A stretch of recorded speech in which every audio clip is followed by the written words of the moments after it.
So I'm back out here with Karla. Karla, I told you that I was going to look for the information, the court information for Miggs, and on March 14th, that's his court date. So that's on Tuesday of next week, right? So it's coming up. Yeah. His bail amount is $1,500, okay? How do you feel knowing that his court date is coming up relatively soon? Because it could have been like 30 days from now, right? That means he has to sit in jail for 30 days. But if it's next week, there's a possibility they might let him out. But there's also a possibility they could keep him in there for 30 days, 60 days, because he has to handle, the judge is going to hand down his ruling, right? He's going to be like, hey, you know what? For this infraction and this other infraction, and you didn't come to court that other day, we're going to give you X amount of time, right? So we don't know what the judge is going to say next week. But how do you feel? How does that make you feel knowing that when his court date is and what the bail amount is? I'm really nervous because I don't know if we're going to keep him in there for like a long time. What's a long time? Possibly 30 months. That's a long time for you? Like you don't want to be separated from him for that long? Is that what you're saying? Yeah. But at the same time, it's kind of a better thing for him. Why is that a better thing?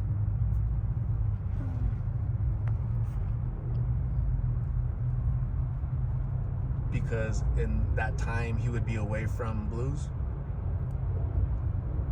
Yeah, it would make him think different about smoking. How do you want him to think?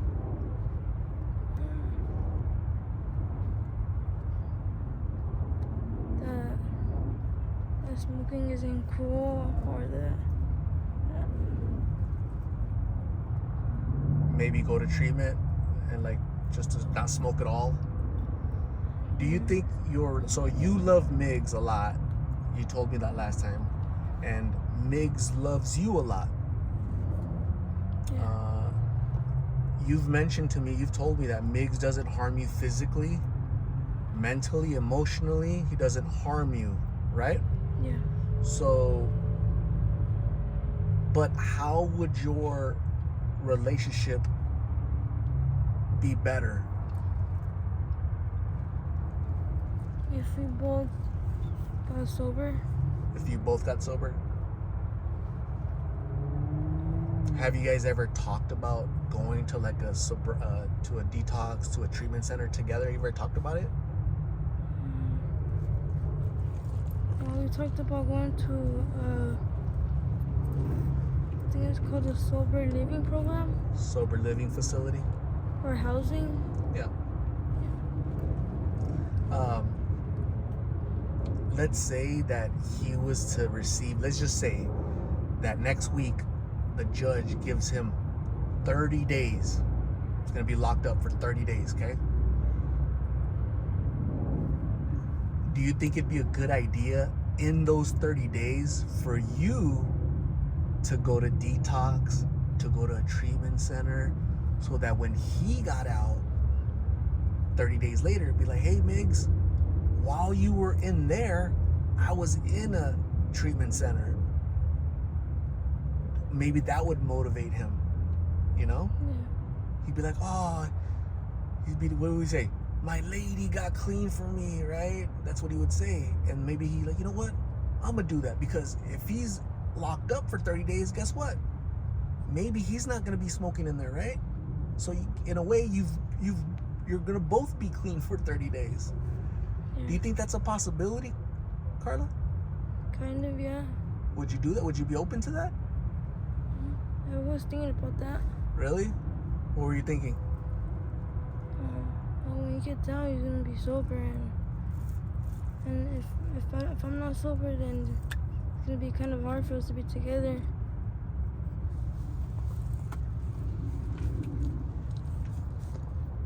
if you were both sober, don't you think your relationship would improve? Yeah. It would get better, right? Then you'd both be able to get a job, get like an apartment, get out of the streets, and really build your life up, right? Yeah. Because right now you guys are together, but it's more like survival. You guys are kind of surviving together, not living together, Yeah. not growing together. You know the difference? Mm-hmm. And I think you love him so much, Karla, that you want to grow with him. You want to live with him and not survive like you've been surviving for the past 2 years, right? Yeah. So what do you think is holding you back from enrolling in a treatment center? What's holding you back? What's keeping you from doing that?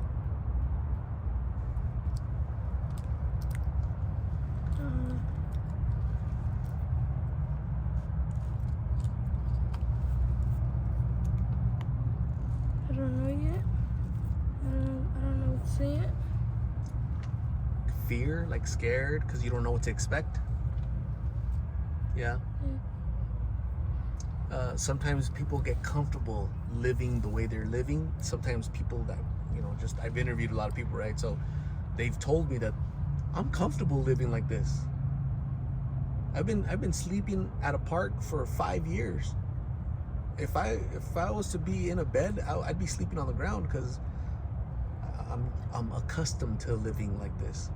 Do you think you guys might have gotten accustomed to it a little bit, or what do you think? Or do you miss having a room? Do you miss having a bed? Do you miss having a restroom? You miss it? Yeah, we both miss having it at home. What do you miss the most?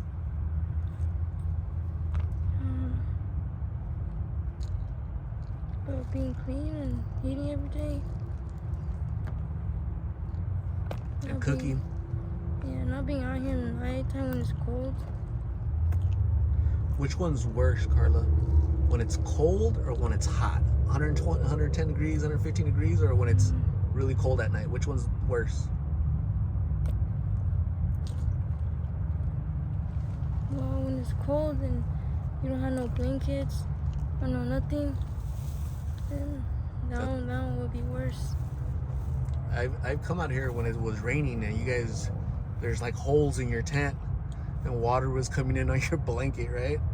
So that would suck. At least when it's hot, you just wet yourself with water and try to cool off, right? But how do you stay warm when it's raining and you're outside, basically, right? So the bail is $1,500. Court for Miggs is next week, okay, in a few more days. But it's very possible that the judge might impose 30 days, 60 days, and Miggs can be in there for that time frame. You want to know if people can help out to see if you can raise enough to bail him out, or even to have, if he's going to be in there for some time, for there to be some money so that you can put on his books for commissary. Commissary is like food, snacks, because they don't feed him all day long, right? Also, like phone, if he wants to make a phone call, they charge him for that. If he wants to make a video call, they charge him for that. If he wants to, use shampoo, they charge him for that, right? Everything's charged, right? Everything's a cost, right? There's a cost to everything in when you're locked up. And so